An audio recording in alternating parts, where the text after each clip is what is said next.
follow the way. Obinwannem is leading the day. Keep the fire burning, keep the language strong. This is where we all belong. Again, it fades out with a final celebration.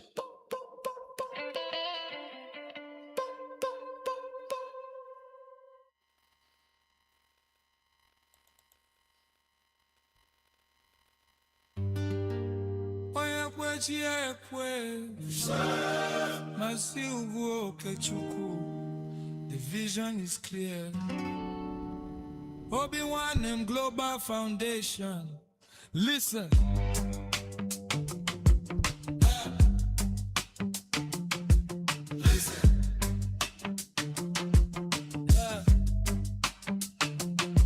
They say giddy giddy bugwe is a unity, is the strength of a king.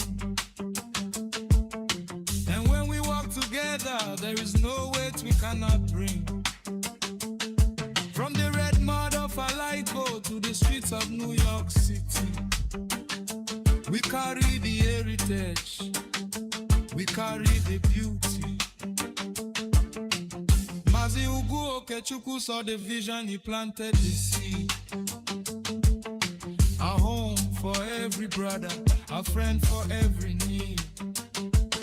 Obinwannem, the heart of a brother. Obinwannem, we love one another. Obinwannem, in Igbo home and abroad, hear the call. Together we achieve, we shall never fall.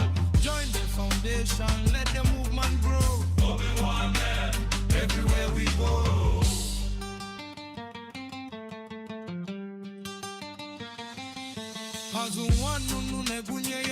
We must feed our own. No Igbo man or woman should ever feel alone. In the spirit of Onyagana, one day we stand so tall, lifting up the weak, making sure we don't crawl. Our language is our identity, our culture is our crown. With Obinwannem, we will never let it down. Hey, Otwakana yekune kuona kana cover the palm fruit. That is why we need you, from the branch to the root. Support the mission, embrace the vision. Okechukwu's heart is the engine of the mission. Together we achieve. Say it loud. Together we achieve. Make us proud. Yeah. Igbo Gadi, Igbo Shani.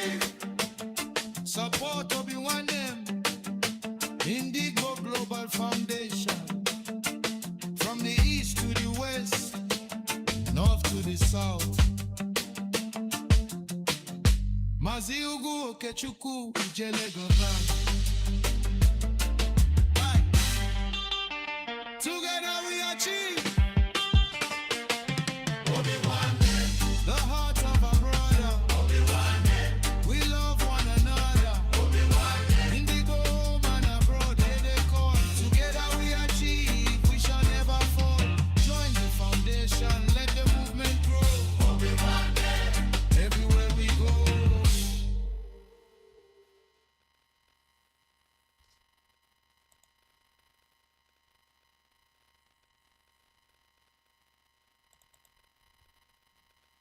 Hard hitting Afro trap, hip hop, heavy 808 bass, traditional Igbo Oja flute samples, often a Mali route, for crack style, Igbo Okechukwu. He saw it before it happened. Listen, Onyekwe, Chiekwe, check it. Yo, they say, giddy giddy bugweze, that's the power of the pack.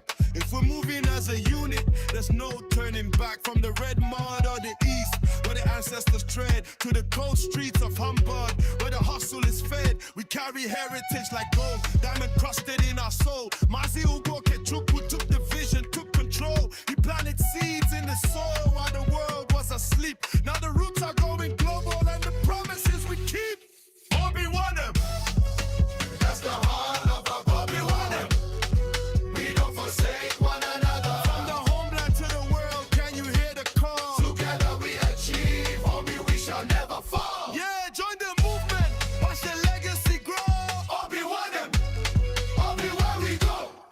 Yo, we feed our own. Building empires of silver, but we carved out of stone. On your jana one year, that's the code, that's the law. We pick a brother up the moment that we see a flaw.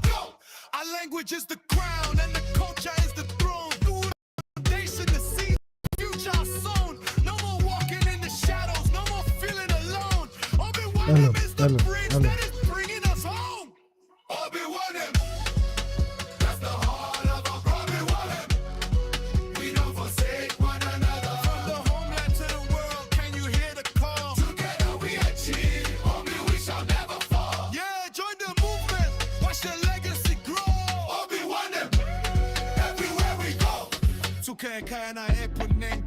Get it right. You can't cover up the sun, you can't block out the light. From the branch to the root, yeah, we need every hand to protect the traditions and the soul of the land. Mazoke Chukuya, he's the engine, he's the drive. Keeping the spirit of the Igbos alive. Together we achieve. Say it loud. Together we achieve. Make us proud. Igbo Gadi, Obinwannem Ndi Igbo Global Foundation. East, West, North, South, we're everywhere. There we go. Together we achieve. Obi, we shall never fall. Together we achieve. Say it loud. Together we achieve. Make us proud. Together we achieve. Watch the legacy grow. Together we achieve. Igbo Gadi, Obinwannem Ndi Igbo Global Foundation. East, West, North, South. We're everywhere. We are everywhere. The giant is moving. Together we achieve.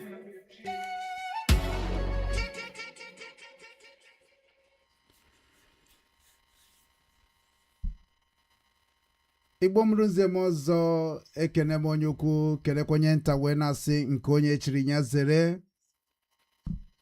Anya abịakwa ọzọ n'ụbọchị tata bụ ụbọchị nkwọ ikuku.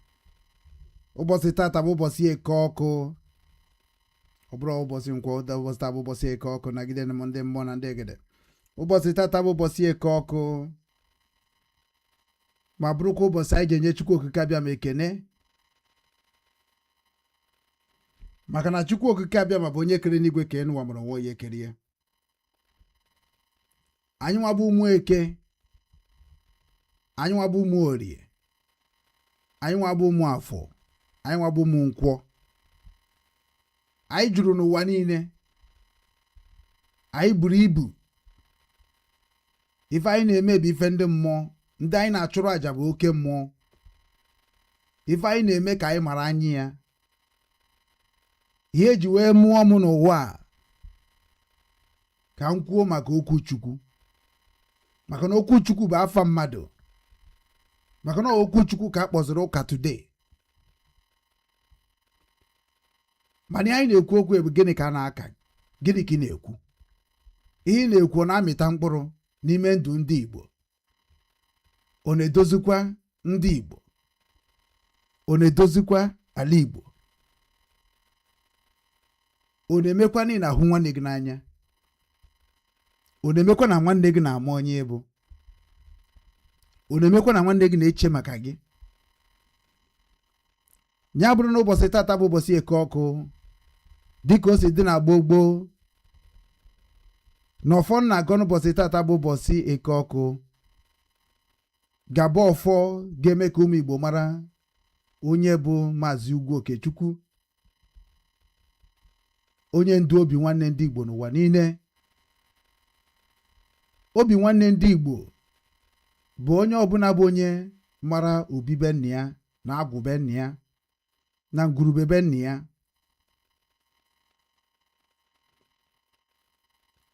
Maka Obinwanne Ndị Igbo Global Foundation, ife ha na-eme dị na mba akwụkwọ ụwa niile, anaghị ajụ ke ndị ha bụ. Mana ọmụwa sepụtara isi n'ebe ogidi ka m bụ ogidi ndị Igbo niile, ka m wee gosi ndị Igbo ndị nọ n'ụwa niile na okenye dị aka nkara egwu ma agba.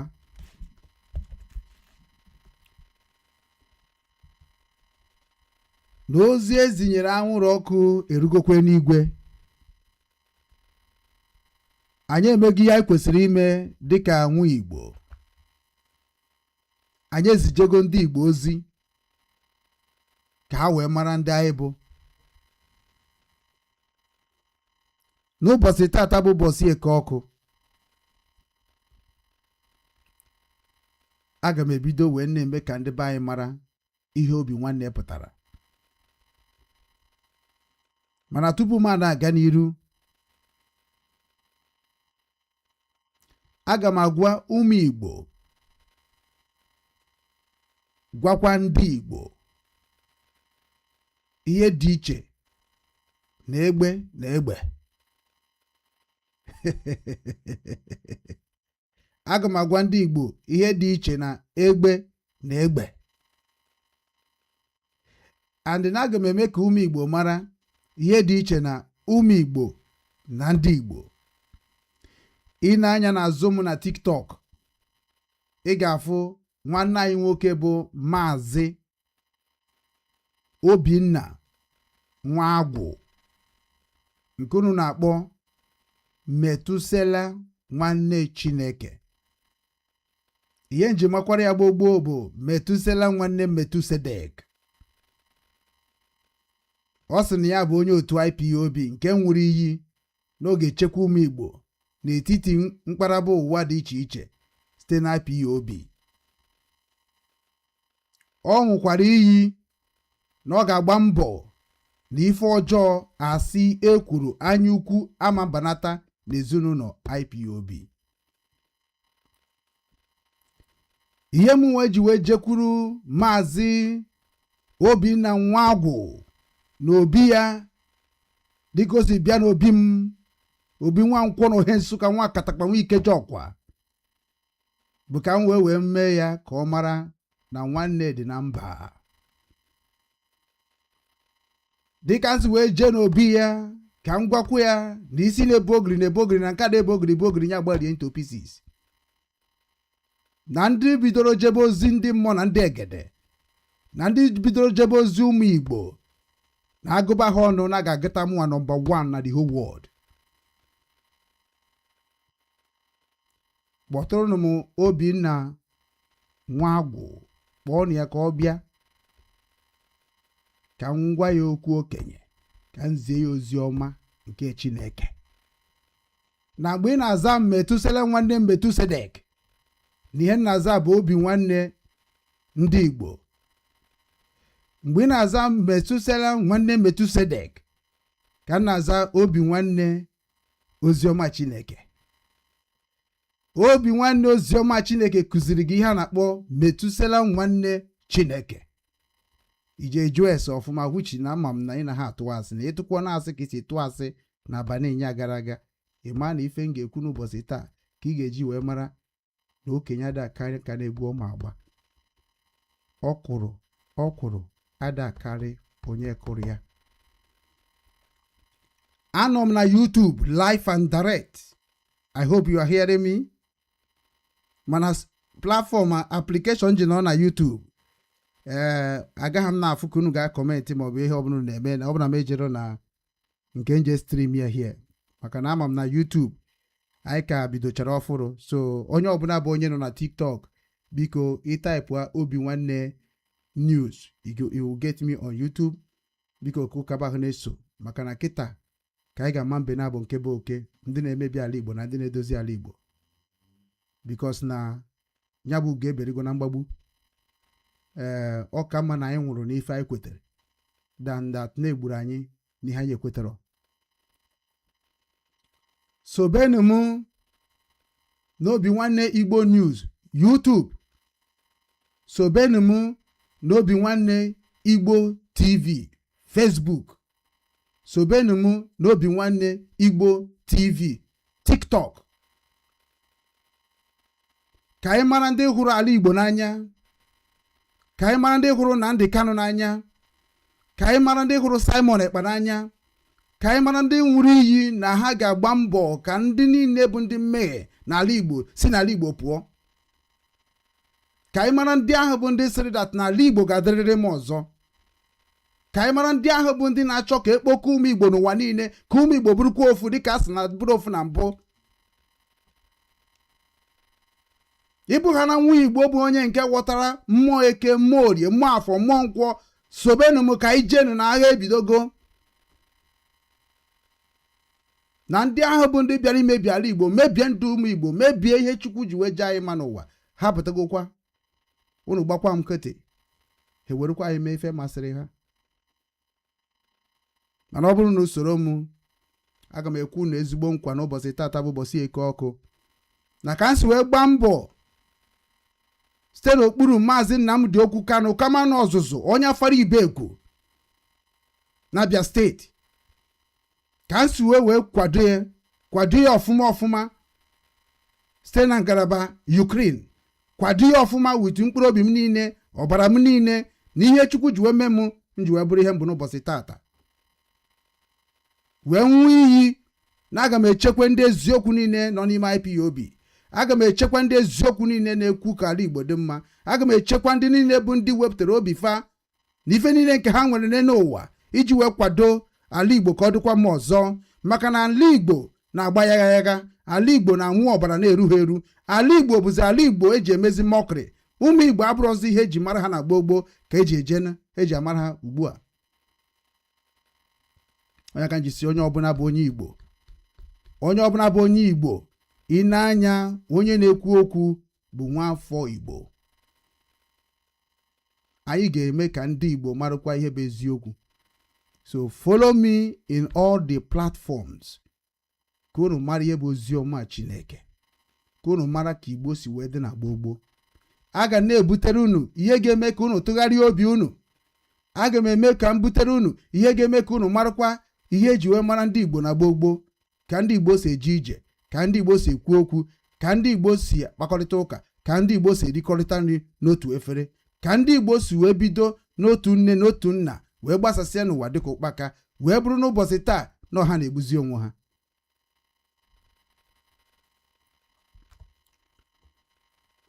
Dịka m mesi bido onye bụ ife anyị ga-eji wee kwuo okwu taa,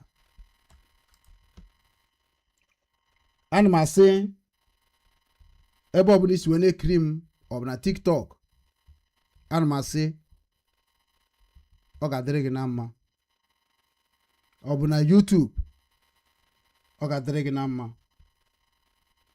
Ebe a ka anyị nọgodo now, but ọ bụrụ that na ife niile m na-eme na oseti studio m seti ọfụma, anyị ga-anọ live both Instagram, both Twitter, ya X, maka na ozi Okechukwu guziri since 2019 bie na-esink in the whole world.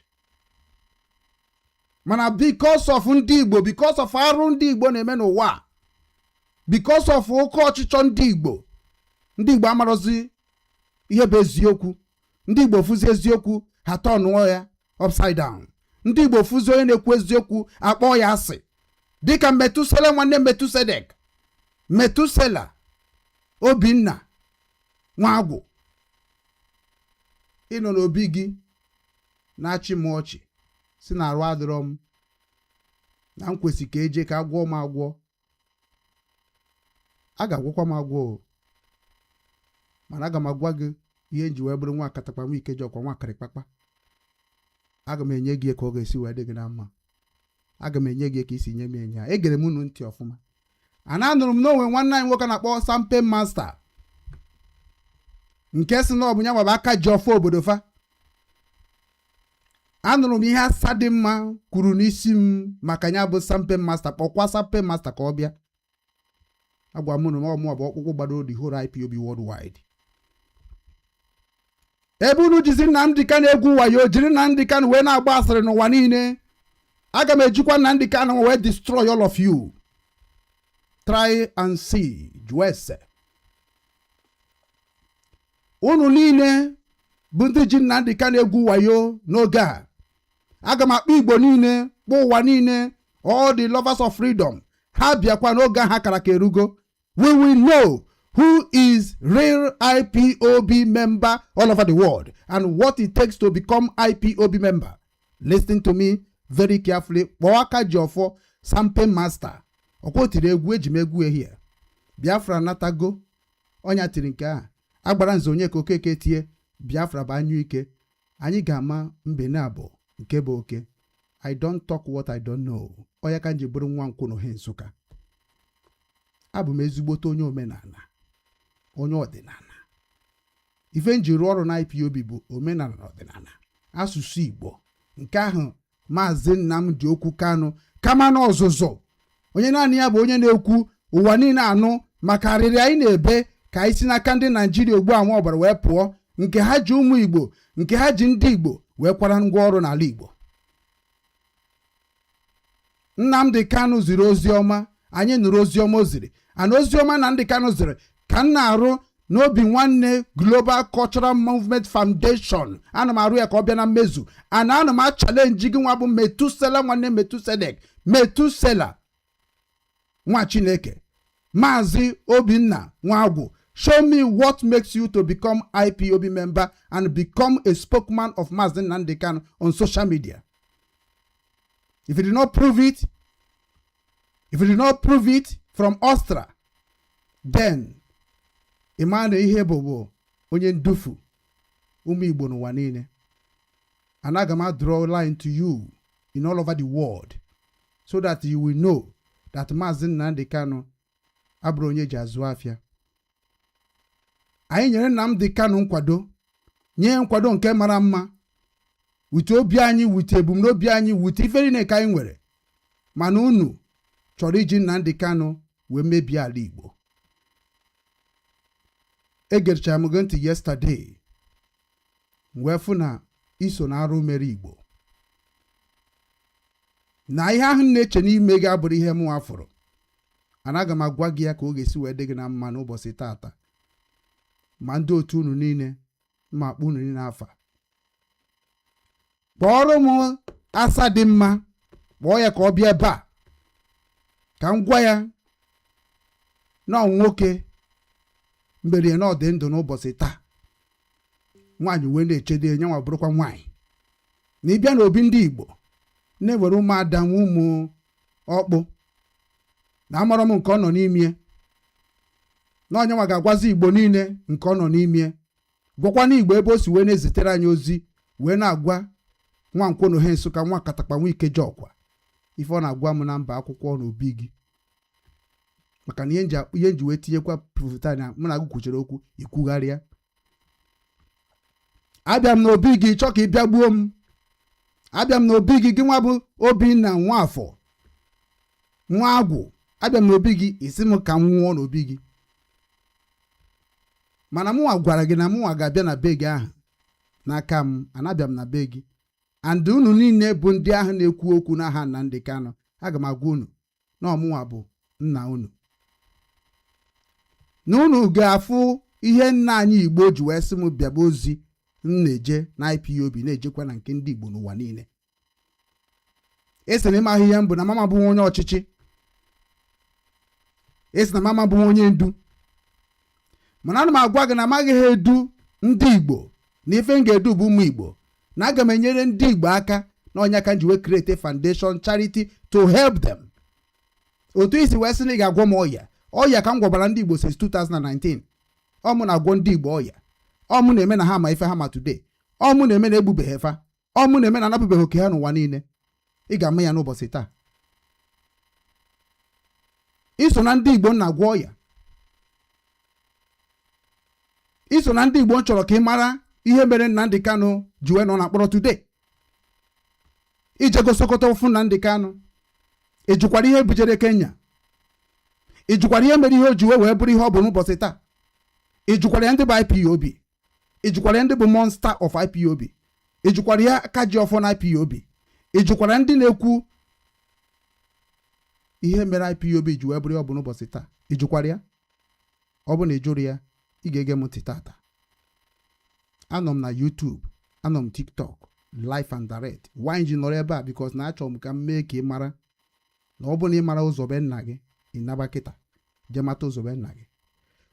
Kpọrọ m Paul Achebe. Ọkwọsị ya bụ MP eziokwu bụ ndụ. Ọkwa ya Paul Achebe agwago m okwu ugboro 3. Ihe meji ochi ịsa Paul Achebe bụ na ndụ adịrọ na ndụ ya, ụzọ adịrọ, Igbo anọghọ na ndụ ya, nna anyị Igbo anọghọ na ya. Ọnya mere ndị Bini ji wee chọ imerụ ya arụ. Warning ka e nyere ya, ndụ ya fọrọ ofu. Ana ọ bụ na o tekiro time.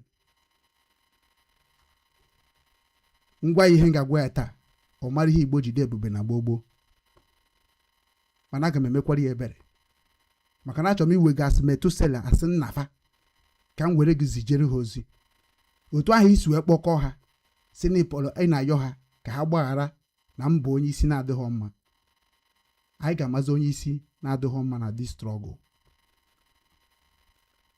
Ma onye ahụ ị na-erubere isi na struggle a, ma Maazị Nnamdi Kanu, agaghị agwanwu m okwu ọjọọ n'ụwa ha n'ụwa ọzọ. Onye ị na-ene anya today. Nna agwa gị okwu, m ga-agwakwa gị ebe m si. Ka m gwakwa ka m si gwa ndị Anambra steeti. Mma gwakwa gị nwa bụ onye Imo steeti. Wee gwa gị n'ihe na-eme n'ụzọ ụwa na n'ihe eme na Igbo, n'ihe na-eme na ala be nna m na Nsụka, na ọ bụrụ ihe m ga-eji bịa na social media were Nnamdi Kanu na-akọ nonsense. Amara m onye Nnamdi Kanu bụ before m join IPOB. I don't know him, I never meet him, and it is not compulsory that I will meet him until I die, because I know who I am. I know what I can do to raise, to uplifted Nsụka, Amaji Nsụka, Umakashi, n'Enugu steeti. Ọkụ nna m gụnyere m agaghị eregbu m n'ụwa, maka ama m na ha ezinyego m ozi a. Ana ife ọbụla na-ekwu n'afa ndị mmụọ, n'afa ndị mmadụ, n'afa nkwọ na ohe Nsụka, enweghị onye dị ndụ n'elu ụwa ga-agbagharị ya. Onweghị onye dị ndụ n'elu ụwa, onweghị onye dị ndụ n'elu ụwa, ma n'elu ma n'anị, ga-agbaghara okwu ọnụ m. Ana okwu ọnụ m adịghị ebua, maka ọ dị ebua, ọ ga-abụ ihe amamikpe ebedere m nwa n'ụwa. Ọ bụrụ ka isi ekwu ka m si ekwu, ọ bụrụ ka isi aga ka m si aga. So ụmụ Igbo na-ege m ntị n'ọnụ, asị m na ọ bụrụ na ị chọrọ ka ala Igbo dịkwa mma ọzọ, let Igbo land be great again. Anyị anaghị ayọ biko, mana ana m agwa unu ka unu sobe m ọfụma ka anyị jee dozie ala Igbo. Ana m anọ n'ụbọchị taa bụ ụbọchị Eke Ọkụ, were nne m bụ nwaanyị Nkwọ, Josephine Ugwu, na nna m bụ Ezejam Ugwu nwa eze, Ogbunwa Ugwu, Amaji n'Ike Ọnịcha, Nkwọ na ohe Nsụka, Akatakpa Nsụka, Ikejọkwa, Oriọkpa Nsụka, mmụọ niile echarịcha Nsụka, Senitebenu, Senitebenu, Senitebenu, Senitebenu, Senitebenu, Senitebenu. Aga m eji unu kwuo okwu n'ụbọchị taa.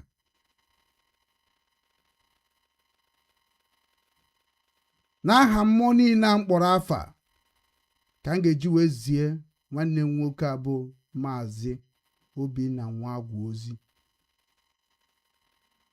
Ana ọ bụrụ na ozi niile m ga-ezi nwa Obinna icheke ihe a na-akpọ obi nwanne gị nweta Obinna, ozi m ga-ezi gị onwekwa nke bụ asị ka eluigwe na megide m. Ọ bụ na ihe nne m ga-ezi gị bụrụ otu a ka ọ dị, eluigwe na megide gị na ndị otu gị na-akpọrọ m afa n'abalị ụnyaahụ. Anaghị m ejikwa Nnamdi Kanu wee gwa unu okwu, wee zikwa nwanne Nnamdi Kanu ozi. Ana ozi ọbụla m ga-ezi onye ọbụla bụ onye ji Nnamdi Kanu ekwu okwu, as the power on me as a hardcore, uncorruptible, irreversible, unshakable IPOB member worldwide, I will give all of you warning, a pure warning, to stay away from Maazị Nnamdi Kanu. To stay away to using Maazị Nnamdi Kanu name. If you are not IPOB member, if you are not within Nnamdi Kanu, if you are not going to stand strong boldly with your name, with your details, to make sure that the whole world understand what transpired with Mazen Nnamdi Kanu, I am going to make you people to feel what others are feeling in Igbo land right now, especially what is going on in Osu. We are not joking anymore. If you people are looking for leadership, I will give you people more than leadership. If you people looking for radical human being, I will give you people more than radical. I will make all of you know that in this life, ofumbia kana abia. Ozega abia, ega abia ziana bo oyiri. Oma buzi ofu.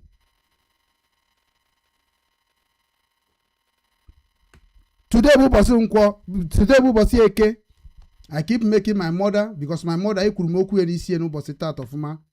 Onwanye nkwo ekukam yoku before mbeba so onya mere m ji webia so onya me nje ekugari okwu ya maka na nne m ka ọ bụ because onwugo mana onwube n'ime m ọ nwụrụ mgbe m nọ na IPOB South Korea mgbe m bụ national coordinator ka ọ nwụrụ and site na Nnamdi Kanu gbadata ha mere m ihe ọjọọ ya na gwa gị na na-erekọdụ na ya o maka na o setigo Kaimara ndị bụ ndị IPOB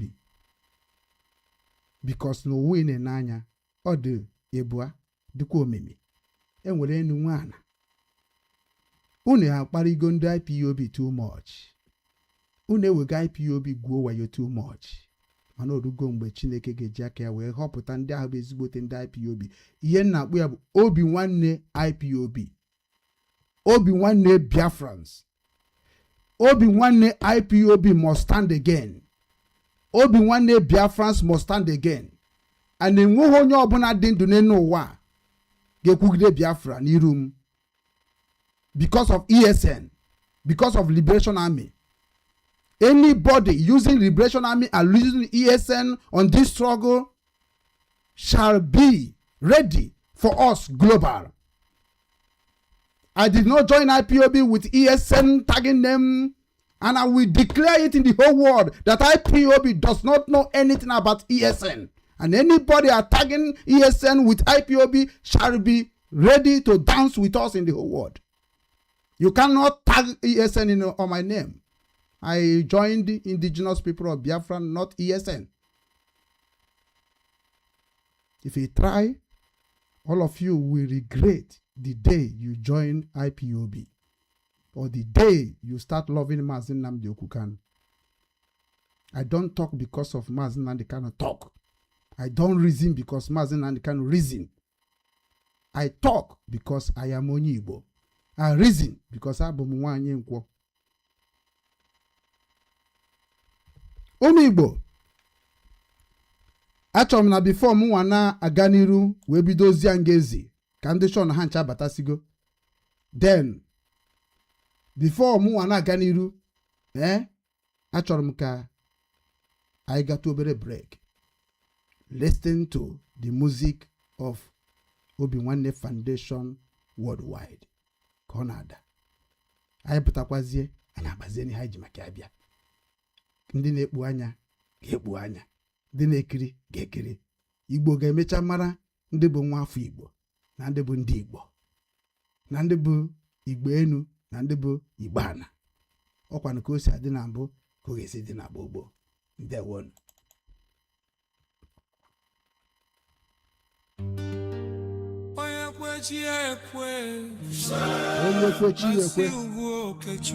Mazi Ugwu Okechukwu. The vision is clear. Obinwannem Global Foundation. Obinwannem Global Foundation. Listen.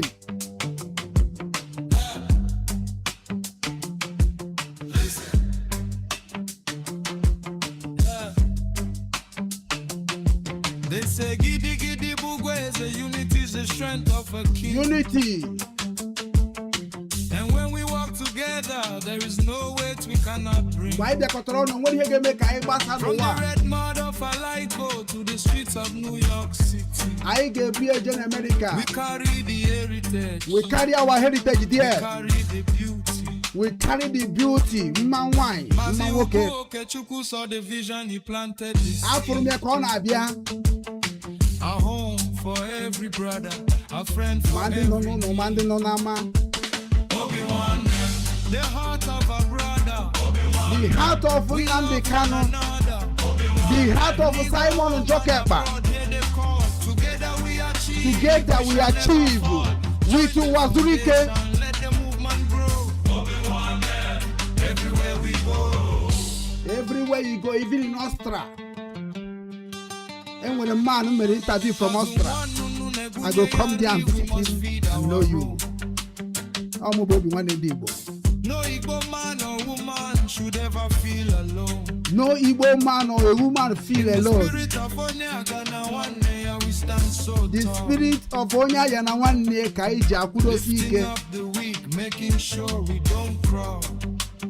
Negente Our Obinwannem. language is our identity, our culture is our crown. Metuseli nanu.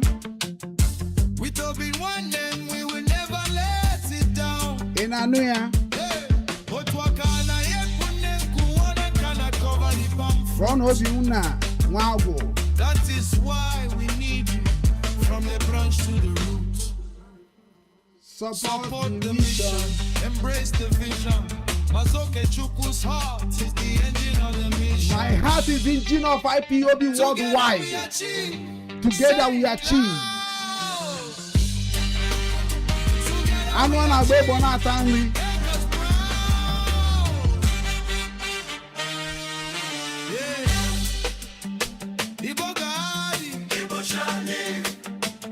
Support Obinwannem Ndi Igbo Global Foundation. From the east to the west, north to the south. Maziugu Okechukwu Ijele Govan. Ijere. Together we achieve. The heart of a brother. We love one another. Indigo man abroad, they call. Together we achieve. We shall never fall. The foundation, let the movement grow. Everywhere we go. Ọkọ mere. Nke a bụ nke mbụ njiwe wee gosi ụmụ Igbo. Ana onye kụrụ egwu a bụ ụmụnne m na Ebonyi steeti. Ọha kụchara wetere mie. Wee sị na ha na-eji egwu a egosi m na ha na-efolo m kemgbe 2019. Onye a wetere egwu a nye m akwụrị ụgwọ ya. Ọ bụ egwu akụrụ ndị ichie na ndị ọzọ. Egwu akụrụ ndị mbụ na ndị egede. Ọ bụ egwu eji wee gosi m na ọrụ aka m apụtaghị ife. Ọ bụghị m dere ha sị ha kụọ. Obinna Nwagwu, ọ bụghị m dere ha sị ha kụọ. Sampe Master, ọ bụghị m derie sị ha kụọ. Maka anọ m n'ijizi ọfọ n'ibụzi aka ji ọfọ. Mana agaghị m agwa gị na anụrụ m ya n'ọnụ gị na afụkwuru m ebe kọmentrị, mana aga m eji Obinna wee gwa gị okwu. Asa dị mma, agwaghị m ndị akụ egwu a. Maazị Achebe Paul nke si na ya bụ MP eziokwu bụ ndụ. Amakwa m na ife eziokwu na ị ga-akwụdo nwu n'ụwa gị ahụ. Agwaghị m onye a kụọrọ m egwu. O jegharịgide na-esogharị m wee kụọrọ m egwu. Ama m na onwego onye mere unu ụdị ihe a kemgbe unu na-asọpọtụ Nnamdi Kanu. Kemgbe unu ji Nnamdi Kanu divide ụmụ Igbo n'ụwa niile. Kemgbe unu ji Nnamdi Kanu wee na-achọ ka ụmụ Igbo bụrụzie ndị ga na-egbu onwe ha home and abroad. Nke kpọrọ onwe ya Lizzy ọ Izzy. Amarọ m ka ịbụ abụ. Mana adị m agwa nwaanyị okwu ọjọọ. Na m gwara asa dị mma nke ahụ m gwara ya bụ na ọ bụ ọta ka m mara onye ọ bụ. O nwekwa nke na-aza Ben Simon Ekpaboy. Ihe nji agwa unu niile okwu jee jụọ na-ese onye bụ Maazị Ugwu Okechukwu. Ma ọ bụkwanụ na ụmụ ya na-eme mere na ikwe mkpeta n'azụ. Chukwu okike abịa ma Chukwu eke ga-eme ka unu mara na ọnwụ ya ka mbụ. I join on my IPOB like a Christian. I join on my IPOB ka onye nta akụkọ. I join on my IPOB ka nwa nkwọ na ohe Nsụka. Ana ọ bụ nkwọ na ana ka m ga-eji wee nusu n'ọgụ na ọ bụrụ na echegharịghị ngwa ngwa. Enwebe onye nụsara m ọgụ na IPOB worldwide, and Chike Doziem can never ever in his own generation to talk anything against me, including Mazi Nnamdi Kanu, can never ever talk anything against me in this world. Maka na adọrọ m ebu anụ ụwa ọkwa ara ka nna anyị ịmara ejuru m ọkwa anyị bụ ndị ara. Chete na ọ bụ ndị ara ka eji eje ozi na gboo. Maka na ọ bụrụkwa onye ara bụ onye ara n'ụwa. Maka na agwa gị eji abụ onye ara, ị mara ihe ndị ụmụnne gị ji wee bụrụ prọfesọs. N'ọkwa na-esie eghe ọ dị ka akpatara ezigbo nkụ. Ana m agwa gị Maazị Obinna Nwagwu senitebe ndị ji arụ ọrụ n'ụwa ahụ. Senitebe fa ma ndị ahụ niile iji wee na-arụ ọrụ na IPOB. Senitebe fa na-apụtagokwa m nnukwu mmọnwụ bata obodo awara ọsọ, oti mkpu a na-eti igirigiri ukwu eze okoroko, ọ bụkwa nnukwu mmọnwụ. Ihe meji ha agwa ụmụ nwaanyị okwu ma ọ na-agwa ndị ọzọ niile ma nke asị na ya nọ na France. Ihe meji ha agwa ha okwu ka m ga-esi gwa gị okwu because na ha bụ ụmụ nwaanyị. Mana abịa m na ndụ gị ka anyị dozie ala Igbo asa onye fụrụ ala Igbo n'anya dịka m si chee kemgbe m na-eso gị na this struggle. Mana ị bịara igosi m na-ebu nwoke nwaanyị n'ịmakwu nwoke ka nwoke si ekwu okwu. Ama m na o nwere ihe a na-ewepụ na anụ wee rie anụ, mana o nwere ihe ọ ga-abịa efu ese ka ihe hapụ iji maka mgbagbu wee ghara ọgụ. Maka ihe eji eje n'ubi ka ji na-aka ọ maka na Kanu nọ na prison ekwesịghị ịbụ a topic to you. Rather, kedu ka a ga-esi dozie ala Imo steeti nke today ka tomorrow? Kedu ihe dị gị n'isi gị nwa bụ Maazị Obinwannem Nwagwu a ga-eji dozie ala Igbo without Maazị Nnamdi Kanu? Nwee ike iprove nwee ike iwepụta nwee without Nnamdi Kanu. Obinna Nwagwu, Maazị Obinna Nwagwu, kedu ife nwere ike imere ndị Imo steeti ka Imo steeti bụrụ a largest movement land, a largest peaceful land like Ostra? Kedu ife nwere ike imenwu without Maazị Nnamdi Kanu? Obinna Nwagwu, ị ga-elid ndị Imo steeti ka ọ na TikTok ị chọrọ ilid ndị Imo steeti? Kedu ndị mma gị na ala be nna gị? Iche na ọ bụ onye ọbụla pụtara na IPOB okwube okwu? Ị jụkwara Nnamdi Kanu ese mgbe ije na Sokoto prison? Ị jụkwara ndị mere ihe ọ bụ? Ị jụkwara ndị mere Nnamdi Kanu ihe ọ bụ? Ị jụkwara mmụọ na-akpara Nnamdi Kanu ike? Ị jụkwara nna Maazị Nnamdi Kanu ihe merenụ na Nigeria rapụrụ ya na 2017?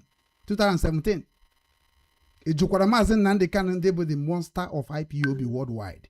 Ị jụkwara ya ese? Ọ bụ na ị jụrụ ya ese, that means na ị ga-ebido kịta mara ihe Obinwannem Ndi Igbo ji wee create Obinwannem Foundation worldwide.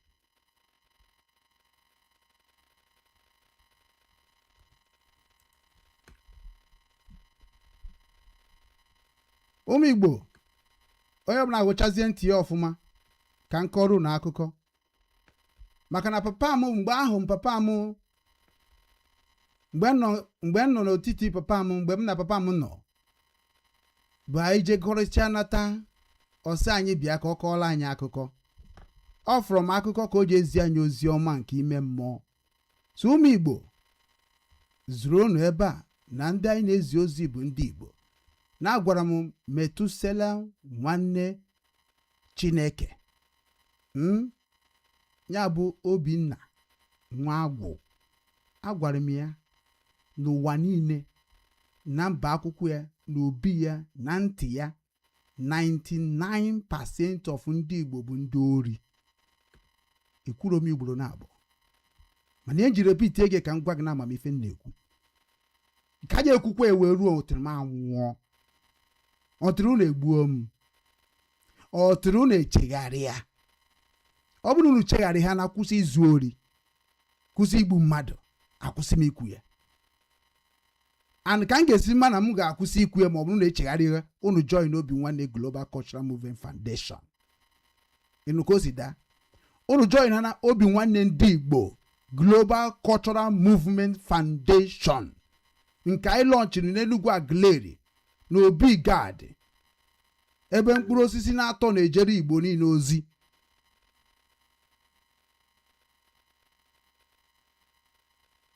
oke na nne na nwa ebe ọ na-akpara anyị ike ka m buru ọfọ ndị Igbo wee jee ebu m ọfọ ndị Igbo wee jee ebe ahụ wee jụọ nna anyị Igbo ọ bụ gịnị ka anyị mere ụwa ji akpa anyị asị akpọrọ m Enugu akpọrọ m Imo akpọrọ m Abịa akpọrọ m Ebonyi akpọrọ m Anambra anyị wee bịa na Obi Anambra ndị si na ha bụ ndị isi Igbo mana ihe m furu ebe a ka m ji wee kpọọ ya isi Igbo na m akpọrọkwa isi Igbo na ọ bụ isi Igbo ka ọ bụ na ọ ịhụnanya Igbo ekwe akpọrọ m Igbo niile ha bịa ebe a na 2021 ka wee kpụọ arụ ka wee chụọ aja ka ikpe wee mma ndị mmụọ maka ndị mmehie maka ndị Igbo maka arụ ndị Igbo mere n'ala be nna ha bụ ala Igbo jee n'obi Chukwuemeka Ezeni maka ndị na-amaghị onye mbụ jụọ ya kedu onye bụ Obinwannem Ndi Igbo ke ndị bụ ndị Obinwannem Ndi Igbo de nọ ebe a ka esi mara onye gị na ya na-ekwu okwu Maazị Nnamdi Kanu jere ebe a Obinwannem Ndi Igbo jere ebe a ọtụtụ ndị ọzọ dị iche iche jere ebe a so gị nwa bụ Maazị Obinna Nwagwu jekwu ebe a maka na achịrịgo m ụmụnna gị niile jee ebe ahụ wee gọọ ọfọ n'isi gị wee chụọ aja n'isi gị wee gbapụrụ ha mkpọ n'ala 7777 ụzọ ise ihe m gbara n'ala ahụ bụ ife na-eme unu na IPOB today ihe m gbara n'ala ahụ bụ ihe mere na Nnamdi Kanu na Sokoto today ihe m gbara n'ala ahụ bụ ihe mere na Simon Ekpa na prison na Finland today ihe m gbara n'ala ahụ ka m ga-eji nye Igbo niile warning na m ga-agbakwa ọzọ na nke m ga-agbazi ikpeazụ ya na nke ahụ bụ nke a na-ekwuzi o metere ya buru mana nke m gbara nke a gara aga bụ onye ọbụla bụ onye na-arụ Igbo onye na-emegide Igbo onye na-ekwugide Igbo na tupu ọ na-eru n'ahụ ịnọ ka ife niile ahụ bụ ndị na-emegide ndị Igbo senite ka afụ ha anya ka ihe niile a na-emegide ndị Igbo ka ala chụba ha ọsọ n'ebe ọbụla ha nọ ihe niile a na-emegide ndị Igbo na ihe niile a na-emegide ụmụ Igbo na ife a bụ ndị Igbo na-emegide ala Igbo ka mmụọ Igbo senitebe ha n'otu n'otu na ihe na-eme n'ala Igbo today na-eme n'ala Igbo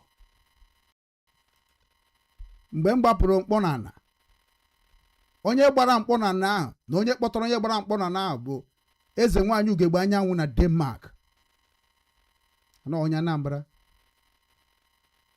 ana Obinwannem ga-ezijekwara ha akwụkwọ again na anyị ga-agbatọpụ nke fọrọ ọnụ onye a bụ nne na nna anyị and aga m announce ya na the whole world mgbe m ga-agbatọpụ mkpọ n'ala nke m ga-eji wee nye ndị Igbo niile bụ ndị na-eme ajọ ife na ndụ dị m agwa gị agwa na mmụọ anyị nwa bụ ụmụ Igbo unu ga-ekwe ka anyị nwụrụ mmiri tọgbọ iko mana ọ bụrụ na ekwerọ m ga-agwa gị ndị ihe a ga-eme affect n'ụwa niile ka ị mara onye gị na-ekwu okwu Obinna Nwagwu ọ Nwagwu ka ị bụ ama m na ịma the meaning of agwụ ọ bụrụ na ị mara meaning of agwụ ịma na ikwesịghị na-atụ asị n'iru ụwa niile na-atụgide nwanne gị nwoke dịka Maazị Ugwu Okechukwu nke hụrụ gị n'anya hụ obuge gị oke chọọ ka ị were ihe iji weta ebube na nwoke mma nwoke gị ka ọ pụta ihe mana ọ dị ka ụmụ agbọghọ na-abụ ọnụ gị n'akụkụ bie na-emezi gị na-emezi ka onye na-efezi efe n'elu ịbụzikwa nwafọ Igbo ọ bụ na ị bụrụ nwafọ Igbo gee m ntị ka enu ka esi ekwu okwu n'ala Igbo ka ndị Igbo wee marakwa onye ịbụ maka na ihe anyị na-eme bụ ife mmụọ ihe anyị na-achụrụ àjà bụ oke mmụọ onye si n'ọka Obinwannem Ndi Igbo wee mara ihe dị n'ala Igbo o rugokwanụ mgbe anyị ga-esenite ka onye ọbụla bịa kwuo ebe o si bịa n'ala Igbo igwe anyị ebe isi bịa n'ala Igbo ndị nta akụkọ Obinwannem n'ala Igbo ga-ejeje kene gị n'ala be nna gị mana ọ bụ n'ịma na ị ga na-ezo identity gị na soshal midia na-ekwu maka Nnamdi Kanu Maazị Ugwu Okechukwu onye ndu Obinwannem Ndi Igbo onye isi ndị nta akụkọ ala Igbo n'ụwa niile anyị ga-evisiti ezinụlọ niile one by one. Ana m ayọkwa ụmụ Igbo na mgbe oge ga-eru ka unu kwadokwa ndị a ka ha ji ije ọfụma ka anyị mara ndị niile abụ ndị Igbo na-ekwu okwu na soshal midia ebe ha si wee bịa ụwa ka anyị wee mara ife ha ji ewere Nnamdi Kanu wee na-egbu ndị Igbo maka Nnamdi Kanu abịaghị gwa anyị n'ala Igbo n'oge gbue ya ọ sị na ga restore Biafra without shooting one bullet and that is what I believe. Ọ sị na ga restore Biafra with the truth and honesty and transparency. O ji wee sị that na onye ọbụla ga-eso IPOB ga-adị whiter than white and whiter than snow.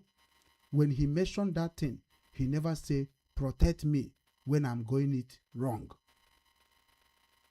Anụnụ niile bụ ndị feel that na unu ga-eji Nnamdi Kanu wee destroy ya Igbo culture and tradition wee kwukwuo na Biafra without Biafra n'ala Igbo will never be good. I will challenge you people today bụ ụbọchị Eke that Biafra shall never come if ala Igbo is not coming together to apologize our fathers. I will let you know the reason why I say that 99% of Ndi Igbo are criminal. I don't say it with apology. I say it with the fact. Maka na ọ bụrụ na atụ asị ị ga-agbaba m mgba mana ọ bụrụ na ekwu eziokwu ị ga-eso m ka anyị jee njem jee họchasịa aja dị na rice. Dịka nna m si kọrọ m akụkọ nna m kọrọ m akụkọ sị na ihe ọbụla ị na-eme n'ụwa kwụba aka gị ọtọ. Ihe ọbụla ị na-eme n'ụwa kwụba aka gị ọtọ. Ọ bụ aka m kwụbara na IPOB aka m kwụ ọtọ na IPOB mere Chike Dozie m Nnamdi Kanu Uche Mefo Nnenni ya anya m ga-akpọnyekwa Karamonde nọ na England Chinasa Nworu Maazị Ọfọma begin against of the truth of Igbo nation, begin a hater of Igbo nation because na ịnwa bụ ụmụ Igbo bịara iwere okai na IPOB. Mana many of you mana na ị lọvụrụ Nnamdi Kanu hụ ya n'anya maka eziokwu nke o kwuru n'ụwa na-ewere ya wee na-destroy ụmụ Igbo na social media. Afụfụ niile anyị tara na IPOB ka ndị anyị na-ekpọrọ afa na-emebisie n'afa Nnamdi Kanu mana anyị ga-ejikwa afa Nnamdi Kanu ahụ destroy all of you to this social media because ị mara ife ahụ m mere bịa kwuo ya onye ka Maazị Nnamdi Kanu ji wee karịcha ndị Igbo niile maka na Nnamdi Kanu mana ya na ndị Igbo esi ofu ụzọ aga. Ana okwu niile Maazị Nnamdi Kanu gwara ndị Igbo mụnwa signere 100% and support 100%. Ọ mụnwa na-arụzi ọrụ ahụ ọ na-ekwu okwu ya mụnwa na-agbazi mbọ ka ndị Igbo chegharịa ka ndị Igbo kwụsị ịtụ asị ka ndị Igbo kwụsị ekworo ka ndị Igbo kwụsị anya ukwu ka ndị Igbo kwụsị izu ori ka ndị Igbo kwụsị iji ala be nna ha na ihe na-eme be nna ha wee mere ahịrịokwu na soshal midia.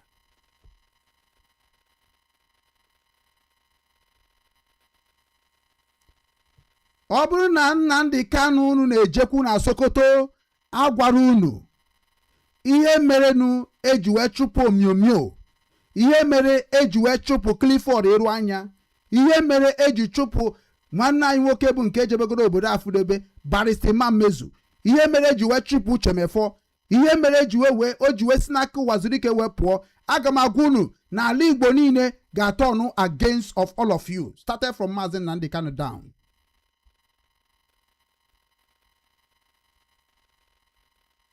Adam agwụ na ifunu ga-eji hụ m n'anya, ana m agwụ na ihe ọ ga-abụ ngwacha unu nwụọ taa ma na m nwere ezi ọnwụ. Nna anyị sịrị, my father, papa m gwara m sị na eburu ozu onye ọzọ ọ dịka ebokwu nkwụ.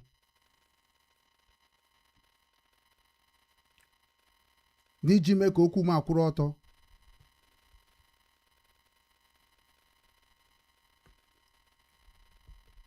Metusela nwanne Chineke, amaghị m ndị unu na-akpọ New DOS, amaghị m ndị unu na-akpọ ODOS, mana anything concern DOS are evil. And we, Igbo, condemn them. We condemn all of them. And we don't want to see them in Igbo land.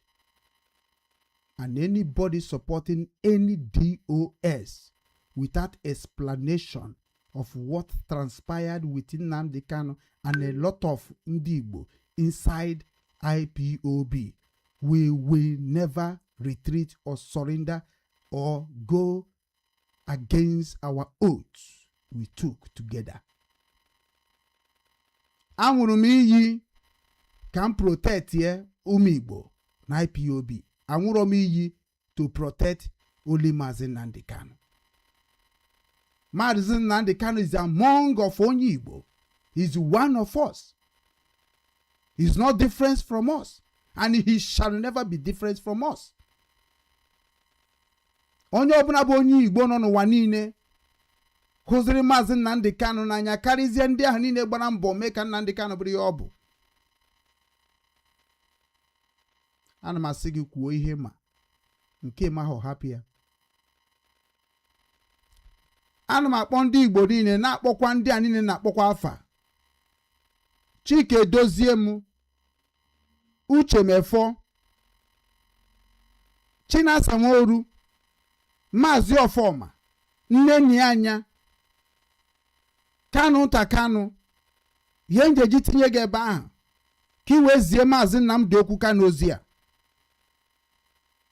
Ala Igbo abụrụzi ka ọ dị na mbụ ka ọ dị.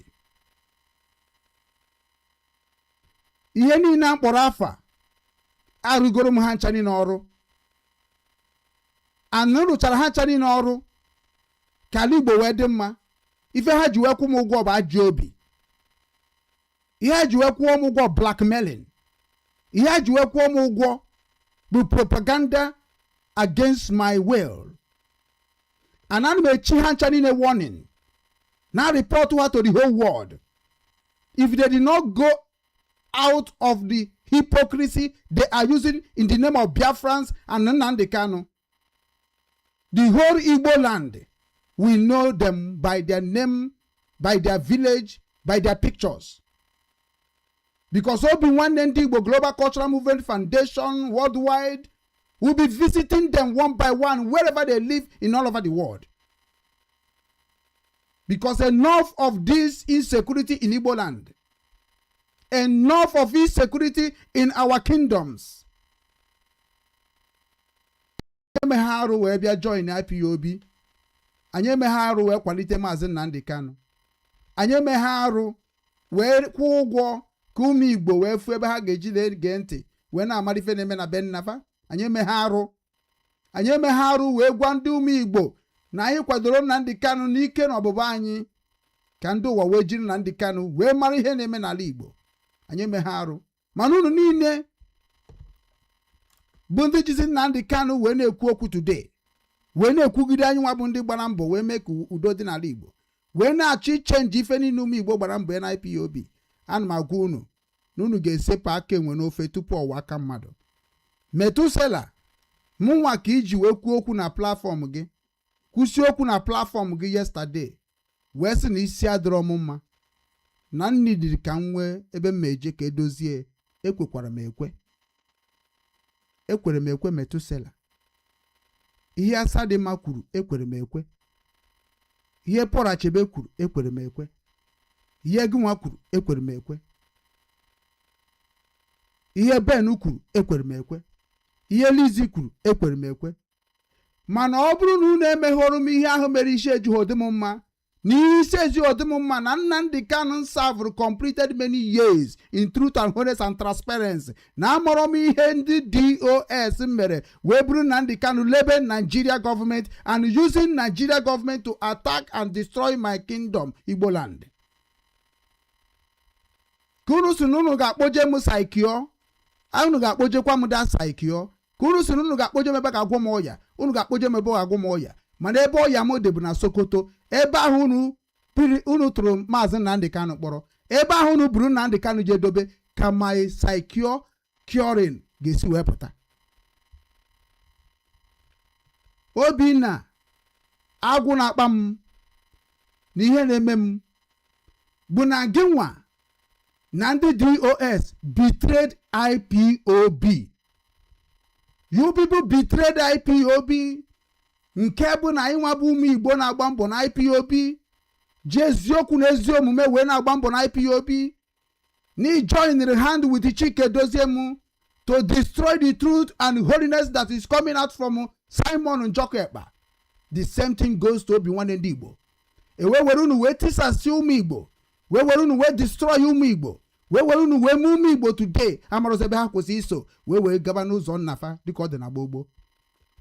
Maazị Nnamdi Kanu nke na-eji egwu wayo na social media ije deceive ndị banyị na social media mere ka gị nwa bụ Maazị Metusela mara that let us go back how our forefathers reset our land. Ka anyị na-eche ka ndị nna nna anyị si wee dị. Iwe chee nọ na TikTok, ife ị na-agada ndị mmadụ na TikTok ka ị ga-eji wee mee gịnị, ka ị ga-eji wee jee nyere Nnamdi Kanu aka na Sokoto, ka ị ga-eji wee nyere Imo steeti be nna gị aka. Iche na ọ bụ ife ị na-achịgharị were ụmụ Igbo wee na-egwu egwu, were onye dịka mụ nwa bụ onye gbagoro mbọ carry all of you nọ na that page that day wee gba mbọ ka nna Maazị Nnamdi Kanu ka okwu ọnụ ya pụta ife na were wee mebe ihe egwuregwu. Mana afụrụ m ya ka onye na-amahụ ka ndị na-amara ife ha na-eme. Mana ime ihe merenụ nji wee sị ka m mee program a ka ọ dị like this, ime merenụ because na asịrị na iwe a na-anọrọ n'afọ wee na-elu ule, okwu anaghị anọkwa n'afọ wee na-elu ule. Na mụ nwa ama chere gị ajọ echiche, mụ nwa ama nọ buoru gị ihe n'obi, na aga m agwa gị ka ọ dị.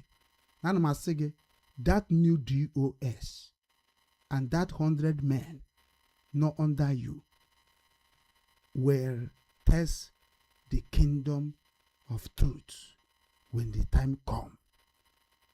Eziokwu, ala eziokwu, ime eziokwu ka ha ga-eji wee gosi gị onye Okechukwu bụ. Ọ bụrụ ọbaghị, I know Nnamdi Kanu, I meet Nnamdi Kanu is nonsense to the kingdom of God. Maazị Nnamdi Kanu gwara ndị Igbo okwu anaghị agwa ha agwa. Anyị mere gịnị? Nnagide. Maazị Nnamdi Kanu were iwe wee kwu ihe anaghị ekwu. Anyị mere nnagide. Mana ịma nkata obi wee bịa kwuo ihe Nnamdi Kanu kwuru na social media na-adịghị mma. Ịma nkata obi mana ịbụ maka ịbụrụ nwoke. Ka m gwa gị ihe nji wee gwa Nnamdi Kanu na ọmụnwa ji the staff mma ahụ ọ sị na onye ọbụla nọ n'ala esi mgbuo ya na ọ bụ na o bitere ya IPOB. Ka m gwa gị o ji bụrụ mụnwa ji the staff. Ihe o ji wee bụrụ mụnwa bịa ji the staff because na ọmụnwa bụ only one person ga stand IPOB worldwide. Prove onye serve IPOB in legal procedure n'ụzọ eziokwu, n'ụzọ ezi omume with record n'ụwa niile. Maka na ihe ga-eme gị ka ị bụrụ ọfọ nna gị bụ na isoro ụzọ nna gị. Okwu niile m gwara Nnamdi Kanu na social media, ọ bụ na okwu a bụ ka m megide Nnamdi Kanu, ana m asị ANI Igbo megide m, ana Hamburg Germany megide m. Mana okwu m na-agwa Nnamdi Kanu na social media ka m wee mee ka ndị dị ka gị nwa bụ Metusela na ndị otu gị ka m wee mee ka unu wee mara ụzọ a ga-esi ka e nyere Nnamdi Kanu aka, nyere okwu niile o kwuru aka ka ọ pụta ife.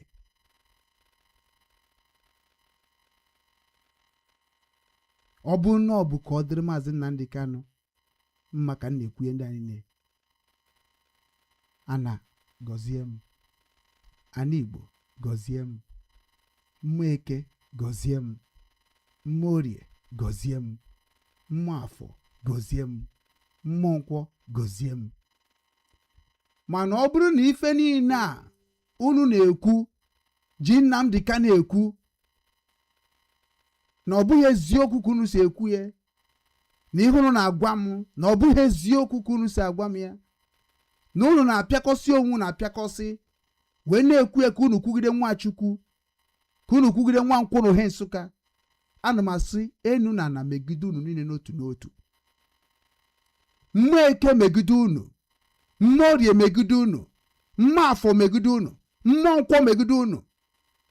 Onye ọbụla ji afa Nnamdi Kanu wee na-ekwu okwu na soshal midia mana ọ bụghị IPOB memba, Enigwe megide gị, Ana megide gị, Nkwọ megide gị, Eke megide gị, Orie megide gị. Mmụọ niile na-ejere Igbo ozi, Thunder of the Justice agbarakata nke ndị nsọ, ya jebere anyị ozi na Eke, ya mee ka ụbọchị tata bụ ụbọchị Eke ka okwu niile ga na-ekwu na mba akwụkwọ ụwa bụrụ okwu ga na-ama unu ikpe, bụrụ okwu ga na-ebupụta arụrụ na nke unu bụ n'obi, bụrụ okwu nke ga na-ebupụta ihe eme n'ala Igbo na-ata afụfụ, bụrụ okwu ga na-ebupụta ihe a ga-eme ka edozi ala Igbo, bụrụ okwu ga-ebupụta ihe niile unu na-ezo n'ime Nnamdi Kanu, ihe niile unu ji afa Nnamdi Kanu wee na-eme ka o bupụtebe na Igbo, ka o selitebe, ka o bupụtebe ya. Maka na ọnya ka Igbo ga-eji wee mara onwe ha, mara onye na-ekwu eziokwu ka ala Igbo dị mma, mara ndị bịara ka ala Igbo dị mma, mara ndị bịara ka ha were Nnamdi Kanu wee kọsọ crime and conflict in our kingdom. Nnamdi Kanu akụzigharị ka anyị were IPOB wee na-anụso nwaanyị ọgụ. IPOB nwere constitution, IPOB nwere usoro, mana gị nwa bụ Metusela anaghị efolo usoro IPOB, Maazị Ọfọm anaghị efolo usoro IPOB, Chike Doziem anaghị efolo usoro IPOB, Nnenni anya anaghị efolo usoro IPOB, enweghị onye ọbụla, Chinasa Nworu anaghị efolo usoro IPOB. I challenge all of them. They have become a very, very disappointed wickedness ndị Igbo nọ n'ime IPOB. Ọ bụrụ ihe Nnamdi Kanu kwuru ka ha na-eme, ọ bụrụ ihe Nnamdi Kanu kwuru na social media ka anyị na-eme, ọ bụrụ ihe a gwara anyị mee na IPOB ka ha na-eme. Ha ncha niile abụrụgo arụ mere Igbo. Ana m agwa Igbo niile na ọ bụrụ na etenite ho, ọ bụrụ na esenite ho, ka anyị jee mara ife anyị ga-eme, ka edozie ndị a, ka eme ka ndị a bụrụkwa ndị nke bịara make confess for what they have done with Igbo people through IPOB and through Maazị Nnamdi Kanu name. Una ma that na a lot of things will be happening in Igbo land before the end of this year.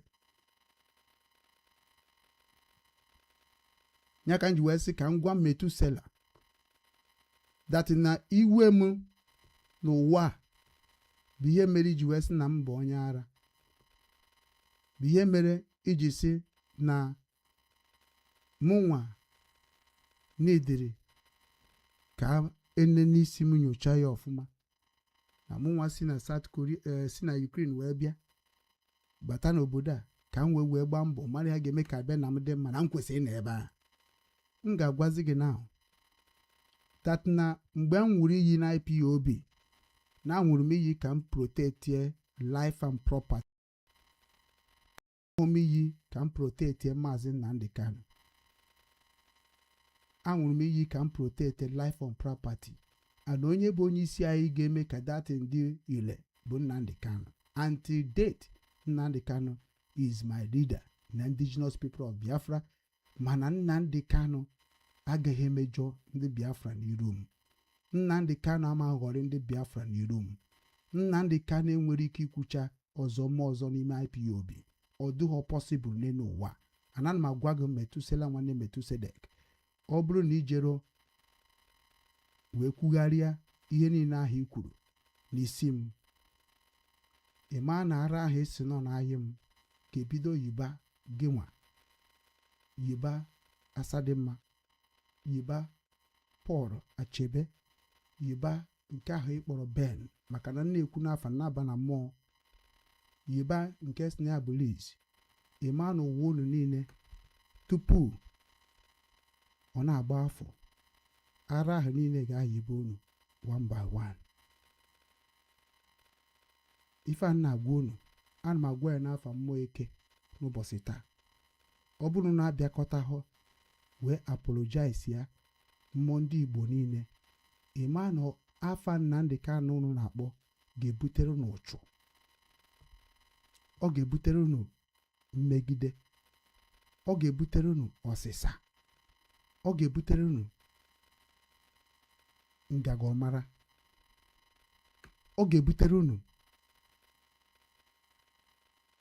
ụzọ unu ga na-aga na na-ebikasị aka.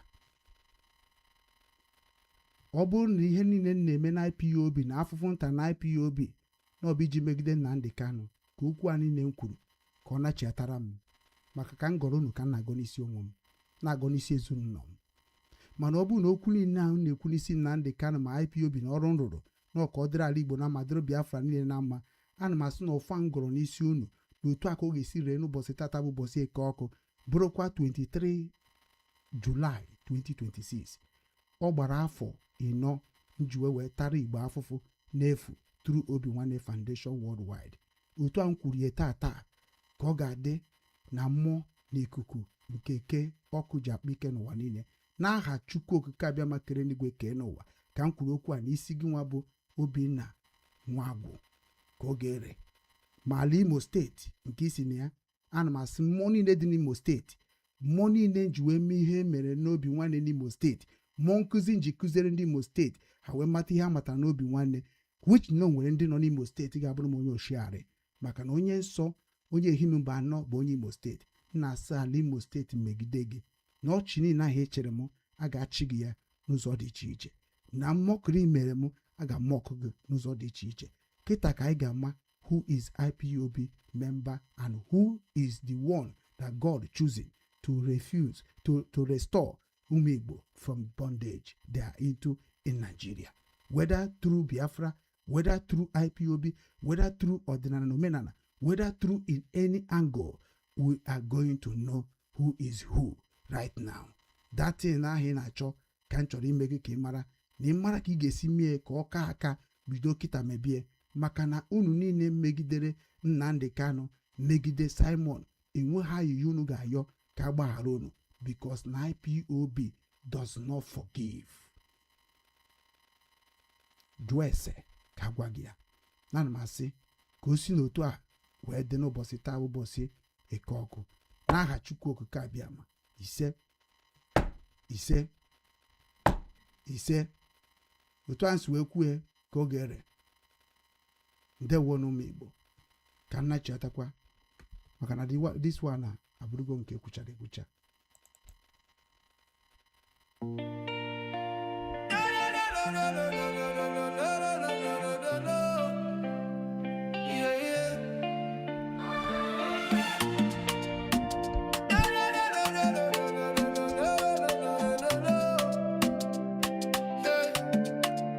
From the streets of Hamburg, across the deep blue sea, a message for the children, for you and for me.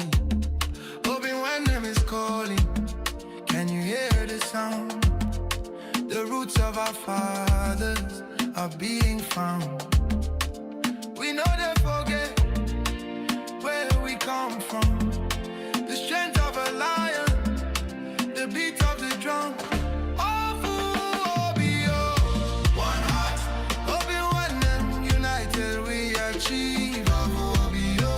Restoring the culture, that's what we believe. From the Adinala to the Asusu we speak, lifting the fallen, helping the weak. Obinwannem worldwide, the movement is ANI IGBO GLOBAL. Raise your head high, raise your head high. Our Minala will never, ever, ever die, ever, ever die. It's more than a page, it's a spiritual home. No matter how far in this world you roam, we're bringing back the wisdom, the tradition, the grace, putting the smile back on the Igbo face.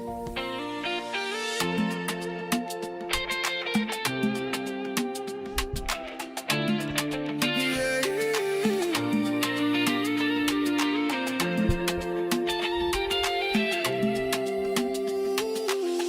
a high energy. Please. Obinwannem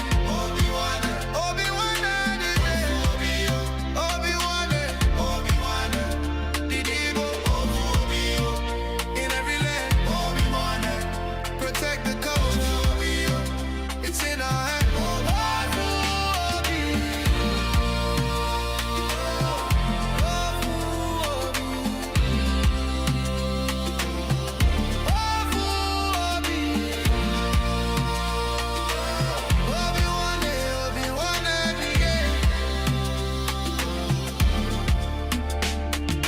Follow the light, follow the way. Obinwannem is leading the day. Keep the fire burning, keep the language strong. This is where we all belong. Again, it fades out with a final solid praise.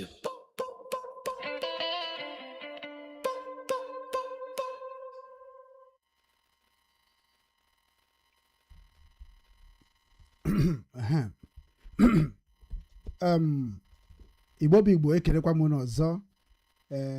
Anyị anachetakwana na mmụọ. Anyị apụgo, anyị aratago.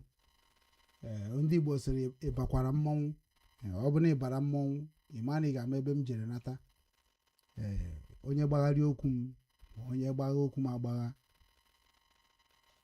Ịma na ife ndị a niile ga-eso gị. And the platform Obinwannem Igbo TV emepere m because of na m bịara ịgbasa ga. Emepere m because na abịara m ka mụ na bịa kọba nonsense. I'm a human rights activist. Abụ m onye na-ekwuru ndị a na-enweghị ọnụ ga-ekwuru ha. Abụ m onye ihe mmadụ na-emetụta. Abụ m onye ihe na-eme n'ala Igbo na-ewe iwe. Abụ m onye Chukwu wepụtara n'ụwa ka na-anụrụ ndị na-enweghị ike nụrụ onwe ha ọgụ. Na ndị na-anụrụ ọgụ bụ ụmụ Igbo. Maka na ndị Igbo bụ ndị na-egbu ụmụ Igbo.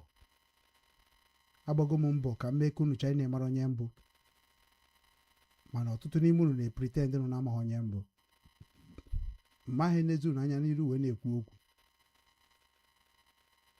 Ọ bụ na ntinye irugu na mba akwụkwọ Obinwannem gwuo okwu, mee m ife ahụ ị chọrọ ime m n'ụwa. Ana m ewepụta ndụ m niile. Ana m ewepụta ihe Chukwu ji wee jaa m ike. Ihe Chukwu ji wee mee m ndị ebube. Amamihe dị m n'ime. Ana m ewepụta ya ka nzọ ụmụ Igbo ndụ. Onye kwere n'ihe anyị ga-eme na ihe ga na-eme site n'ụbọchị taa. Maka ọ gbara m ezigbo anya mmiri ka m si wee fụ ihe mere nnyaa. Amaghị m na Obinna nwa agwụ oche na m na-ezuzu ezuzu. Ama m na oche na m ji platform m egwu egwu. Ịmara sị na na-enwe ite ọgbanyụ ọkụ. Onye amụma dara ire na anụ ya. Ndị Igbo na-etigo m down too much. Mana ka m muvuzie with a new face of Obinwannem this time.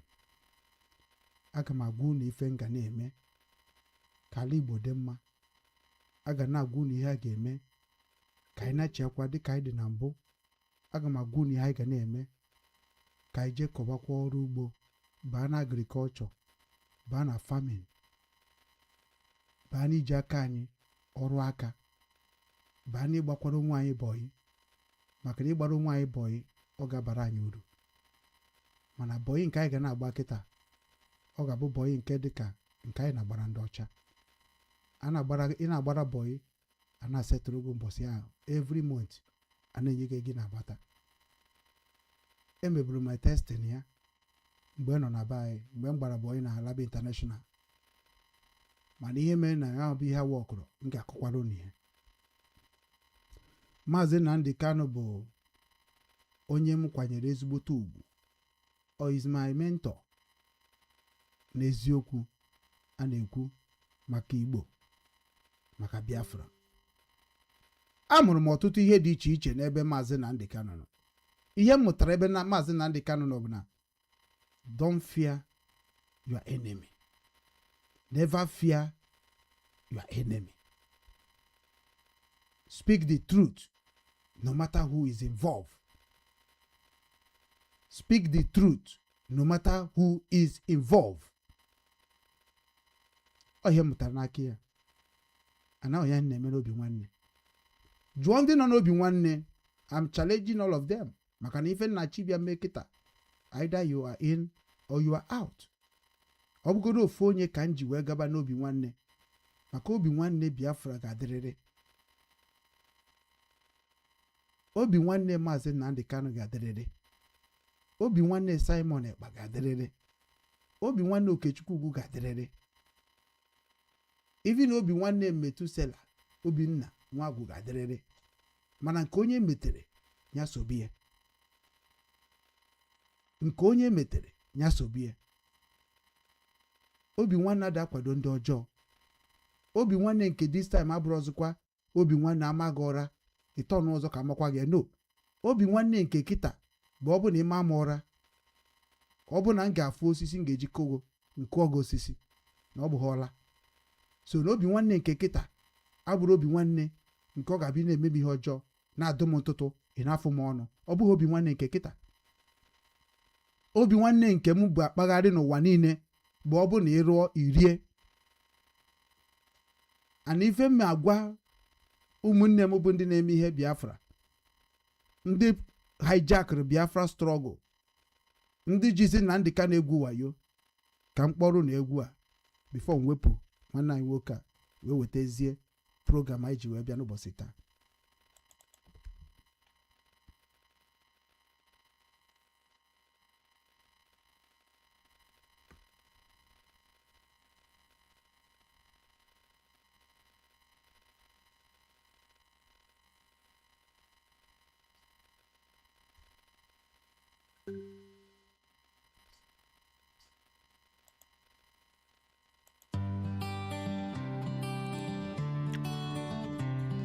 Gente. History that we are shouldn't tell me. Purchase your tracks today. Reality. That's what I'm here to say. What is going on for Niger? When poor man go talk, then go jail him. Poor rich man go talk, you don't need to jail him. For Nigeria, if you don't get connection on your own, free Nnamdi Kanu. He's the man of freedom fighter. Reality that we are reality. A man that speak for the poor masses. That's what me are coming on and tell you. Nobody knows tomorrow. Tomorrow get better. Ugo Chukwu nyere Nnamdi Kanu. No one can take it from him. Ugo Chukwu nyere Ugo Chukwu. No one can take it from him. Ugo Chukwu. Mwachi melese. Mwachi support to help the poor masses. He has been many companies in Anambra State, Onitsha, Nsukka, many places. Freedom from Nnamdi Kanu. Nnamdi Kanu. Freedom from Nnamdi Kanu. Nnamdi Kanu. Set him free. We have Ukura Ram. That keep many people. At the end of the day, they see the target with them. Akwanonye mechi. Echi dime. Akwan Obinwanne gaje jenu. Obinwanne gaje jenu. Obinwanne. Ugwu Okechukwu nwanne. Obinwanne. All the way from Germany, Obinwanne. The speaker of Nnamdi Kanu. Free my brother, let's go home and develop our land. It's good to develop your land. Obinwanne. Reality, we go respectarity. Originality, we go facility. Many eyes on my website look so flash light. I be on this game level to gain. I say moving train over on devotion. It don't take, no be today. I see money mechi. Optiman nechi di me. Hey! Echi di me. Nobody knows tomorrow. Reality, we go rise eternity. Originality, we go facility. In cost scope, one day, all the niggas they go. 150 go. Can never my code. Big boy and chi, living in a go. I said, Biafra land. I shoot them. Reality, we go rise eternity. Free Nnamdi Kanu. We are not happy. Just because of you. This blockers, you sentence him life imprisonment. Why Boko Haram they carry gun? Reality. Ndewo. This one I bought, now just give it. This one I bought, now just give it to me. Nke a kịta bụ egwu